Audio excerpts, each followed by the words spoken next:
Bostrom Ministries.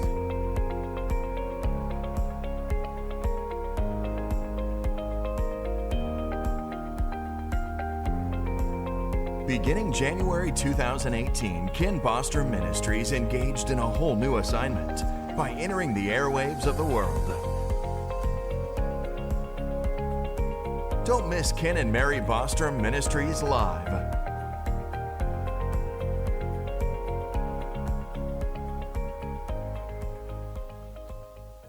Welcome back to another episode of United in His Presence, where Ken and I have the mandate of reaching the lost, teaching the found, preaching the word, that we would all become united in His purpose broadcast. So this is our broadcast to unite us all in His purpose. And I've been teaching I think I've had, this is 10, 11, and 12 part of the Kings of the Kingdom, and we'll still have some left after this. So I'm recording 3 of them today. This is the first one, and I just want to do a little bit of review, not much of a review. In the first broadcast we went over the first kings of the kingdom, and so the first 3 kings of the divided kingdom. Now, Saul, David, and Solomon all reigned 40 years each. But then the kingdom divided right after Solomon, and his son Rehoboam was extremely immature. He'd never worked a day in his life, and he lost 80% of the kingdom of God in one day. And Jeroboam became the king of the northern 10 tribes. Rehoboam became the king of the southern 2 tribes. And so then we have 3 kings here. The first 2 were not very good of Judah. Asa was a very good king. He reigned for 41 years. And actually, he started during the reign of Jeroboam, and he reigned during all of these. He ended his reign during the reign of King Ahab. And so here we have the next set of kings. There's 19 kings on both sides that they're going to have. And so when we get into Ahab, we get into the Ahab dynasty. And that's where it starts giving a paradigm with our presidents from, and we're going to get to that in a minute. And so Ahab and Jehoshaphat was an excellent king. He was a good king of Judah. And the kings of Israel, there was not one that pleased God. Every single one of them did evil in His sight. However, Ahab was the worst of them all. And he is the one that married Jezebel and brought Jezebel into the picture. Jezebel was from her father was actually a priest of Ashtoreth, and they did a lot of sacrificing of children. And so what we see here is the sacrifice of children started with Ahab and Jezebel. And right after Ahab was Ahaziah, then Joram, another word is Jehoram. And then in Judah, we see in Jehu, Ahaziah. You see, we're having double names. See, there's 2 King Ahaziahs, and one of them is king of Judah and one is king in Israel. These names start getting very confusing when we get into them. And so what I want to do is show you the paradigm. Once there was a time, I don't care what anybody said, the roots to this nation are of the Bible. The people that founded this nation were founding it for the purpose of spreading the gospel. When nations like Iran look at us, they call Israel the little Satan, they call us the great Satan. We are connected with Israel. We have Judeo-Christian values, Judeo-Christian roots. We're very connected with Israel. And so it seems like when the dynasty of Ahab came in to play, all of a sudden there's a paradigm, and the paradigm that I found that made it very clear, I never saw it before until Rabbi Jonathan Cahn wrote the book The Paradigm, and he hadn't seen it either until the Lord started showing him about it. So I'm going to show you the paradigm today. So the paradigm, Israel and Israel king and the U.S. leaders. So the paradigm with Ahab and Jezebel was very, very parallel with Bill and Hillary Clinton. Never before had there been a king and queen reign in Israel. Never before had a queen, the first lady, been so powerful in the United States. Another thing, Ahab came from a God-fearing background. He came from a nation that had been founded by God. It was called Israel. And Bill Clinton came from the Bible Belt. However, Jezebel came from a very liberal area where they were very liberal in their values and very worldly thinking. And Hillary Clinton did too. She came from Chicago. And so there we have that. And here we see Ahab and Jezebel, they're the ones that brought in the child sacrifice into Israel. And that is what got them the most into trouble, was that child sacrifice thing. When you come from Bill and Hillary Clinton, Bill Clinton was the first one to really bring abortion into the White House and from the Oval Office. And Hillary Clinton was, she was championed by the Planned Parenthood of being the champion of abortion, not for the week, not for the year, not for the month, not for the decade, but the century. Planned Parenthood actually called Hillary Clinton the champion of abortion for the century. So we see continually there. In that book of The Paradigm of Jonathan Cahn, he really brings out to how many years that Bill Clinton reigned, how many years Ahab was in office, and then both of them, Jezebel and Hillary, both after their husbands were in office, after Ahaz died, Jezebel continued to be in power for 14 years. Well, after Bill Clinton left the White House, Hillary Clinton was a senator, then she was a Secretary of State, and she was running for president, all those things for 14 years. Do you know what the Hebrew word for coincidence is?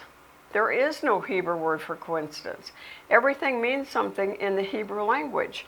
And so we see that paradigm in there. And then the son, Joram, comes in, and what we see happening with that is we see him coming into power. That's not the son. He coming into power when the entire palace was full of Ahab and Jezebel people, and everyone supported him. And that's what happened. And so we have, I'm thinking of Jehu, but Joram came in, and he was like the Barack Obama. I wish I had my notes. I had them pulled out, but if you go back on our last program, I really spelled it out exactly how Joram and Barack Obama absolutely tie together in this. When you come to Jehu, Jehu's the one that when he came in into power, and Jezebel and Ahab's, all their supporters were in the palace, and he had to fight them off. He had to kill all the Baal worshipers and stuff. Well, this is what Donald Trump did. He came in to drain the swamp.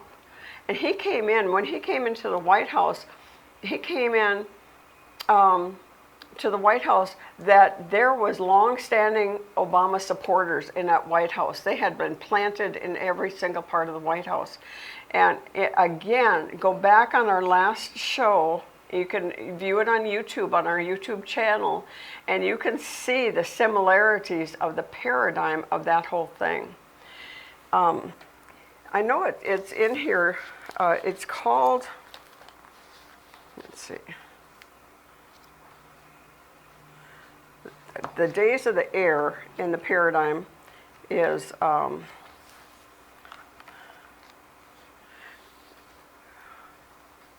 And in the paradigm book, it's called the Warrior King. The Warrior King, and everything that Jehu went through is exactly what President Trump went through. And so here the next thing is, there's a very mysterious man. His name is JEHOASH, and he actually is, according to, it's not in the book, but when Jonathan Cahn was on Sid Roth, I was reading the transcript, and he likened JEHOASH to Mike Pence. So let me read this to you from 2 Kings 10:15. When Jehu left, he met JEHOASH, son of Rehekab, and was coming up to meet him. After they had greeted each other, Jehu said to him, "Are you as loyal to me as I am to you?" "Yes, I am," JEHOASH replied. "If you are," Jehu said, "then give me your hand." And JEHOASH put out his hand, and Jehu helped him into the chariot. Then Jehu said, "Now come with me and see how devoted I am to the Lord." So JEHOASH rode along with him. Jehu arrives in Samaria and kills all the priests of Baal. Jehu called a meeting to all Baal worshippers, planning to trap and kill them all. Then Jehu ordered, "Prepare a solemn assembly to worship Baal," and they did. Then Jehu went out of the temple of Baal, and JEHOASH, son of Rechab, Jehu said to the worshippers of Baal, "Make sure that no one worships the Lord here, only those who worship Baal." And then he had 80 of his men, 80 of Jehu's warrior men, killed every single worshiper of Baal in Judah. They all came to that one place. They thought Jehu was just going to have this big sacrifice party for all the worshippers of Baals. They didn't know that he had killed all the priests of Baal. They didn't know that he had killed all the worshippers. Jehu came in and cleaned house as best he could. There again, there's a great book. I can't remember the guys who wrote it. It looks like a children's book, but it's called Donald Drains the Swamp, and that was kind of interesting. So the next one that we're seeing here, because all of the dynasty of Ahab and Jezebel had been killed by this time, but they forgot about Jezebel's daughter. Jezebel's daughter was married to one of the kings of Israel, or of Judah. And so now you have Jezebel's daughter on Judah's side, on the Davidic line. And so we're waiting to see if this whole thing about this Ahab and Jezebel dynasty, if you go through it, the whole thing, you're seeing it play out in America. Once Ahab and Jezebel took God totally out of their castle, out of Israel, we see the same thing happen with Bill and Hillary Clinton. Once they took God out of the White House, then all of these things started coming into play. That we can look in the Bible on these kings right here, and we can see similarities. So is Athaliah, do you think she's going to be Kamala Harris? We'll see. We'll see. Let's see. There is, let me give you some similarities here. Athaliah's death will be shared with the story of JOASH when we come. Athaliah, the wicked queen, eventually died, but before her death, she caused the fall and death of many people. One of them her husband, one her son, and the rest her own grandchildren. She killed her own grandchildren. For her grandchildren, she killed them in the name of power. In 2 Chronicles 22. And she was killed with the sword outside the temple by military under the command of the high priest when JOASH came in. So that's what we're going to get into today, is Athaliah's, JOASH. Now, his name means given by the Lord. In 2 Kings 11:2, he's the only survivor of Ahaziah, of the Davidic rule. He began his reign at the age of 7 years old. Yes, that's right, 7 years old. And I want to read to you here about how he was rescued. In 2 Kings 11:2, Jehosheba, these names are very hard to say. King Joram's daughter and Ahaziah's sister and wife of Jehoiada, the priest, took one of Ahaziah's sons, JOASH, away from the rest of the royal offspring who were being killed. And she hid him in the bedchamber of the temple priests, where he would be safe with his nurse. By hiding him from Athaliah, Jehosheba ensured his survival. Now, Athaliah thought she had outsmarted God. She thought, we're going to stop that Davidic kingdom. We're going to stop God. There's no way that God can keep the Davidic kingdom, because she killed it. She thought she had killed every single one of them. But one priest's wife, the women can do some things right, huh? The one priest's wife picked up this baby and ran away and hid him for 6 years. When he's 7 years old, he became king. He's known as the child king. Never in the history of Israel or Judah had there been a king that was so young to come into power. And he reigned 16 years. Now the priest, Jehoiada, helped Joash to serve God. But when he died, the young king had terrible counsel. You know, he really did. He had really terrible counsel. Let me see. He actually had four different periods of his reign. But some of the things that the priest Jehoiada, he really helped him. You know, you can't put somebody 7 years old into power. What Jehoiada, he was the priest, and he actually reigned with them, but he made the decision as he was teaching Joash the entire time what was right and what was wrong. And but when Jehoiada died, when the priest died, he started getting bad counsel. He started doing different things. So here, let's go to the next screen. So first, 2 Kings 13:1. When Joash, son of Ahaziah, the king of Judah, had ruled Judah for 23 years. Wait a minute. Didn't I just say he only reigned for 16 years? Let's look at that. I've got a screen here I want you to look at. Joash reigned for 16 years. Queen Athaliah reigned for 7. But in the Bible it says they reigned for 23 years. Which is really interesting to the days we're living in right now, because Kim Clement, Prophet Kim Clement, he's in heaven now, but he had a prophetic word that there was going to be a time when there was going to be 2 presidents at one time. And so here it's kind of like Queen Athaliah and Joash, because even if she was reigning, what had happened, she was never in part of the lineage of David. She usurped her authority. She came in and took a position. She wasn't voted in. She wasn't ushered in. She came in and killed everyone of the Davidic line except for Joash. And so here we have that she was an illegal ruler. She was an illegal ruler. She came in and she usurped her authority and took over. And so in the Bible, they don't count her years as really that she reigned.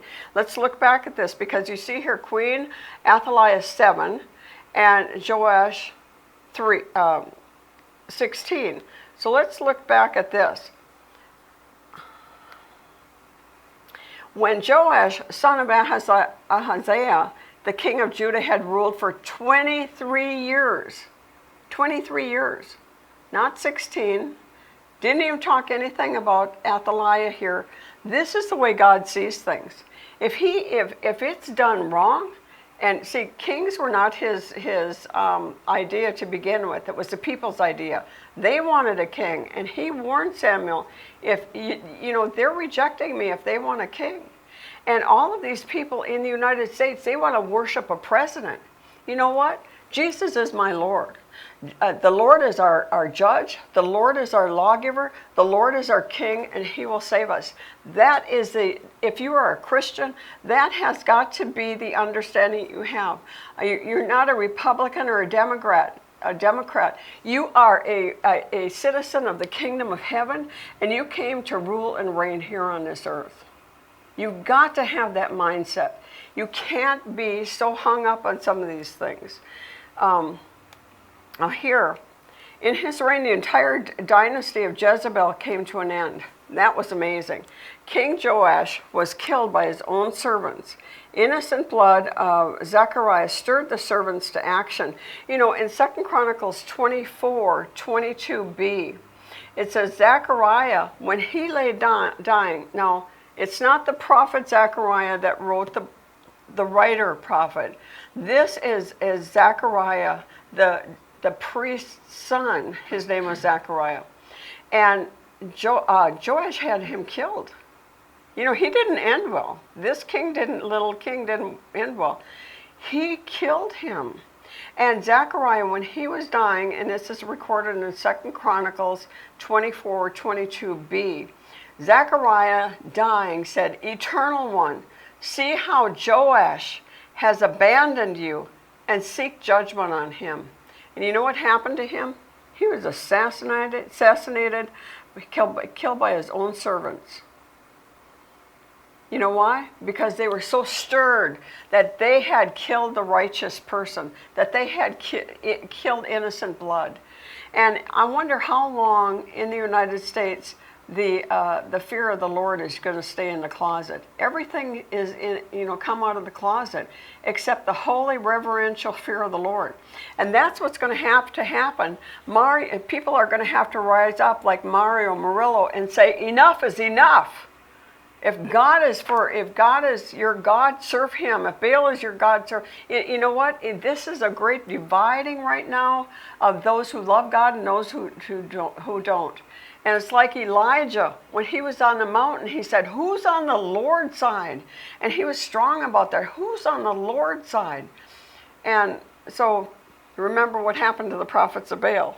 Who's on the Lord's side? Amen.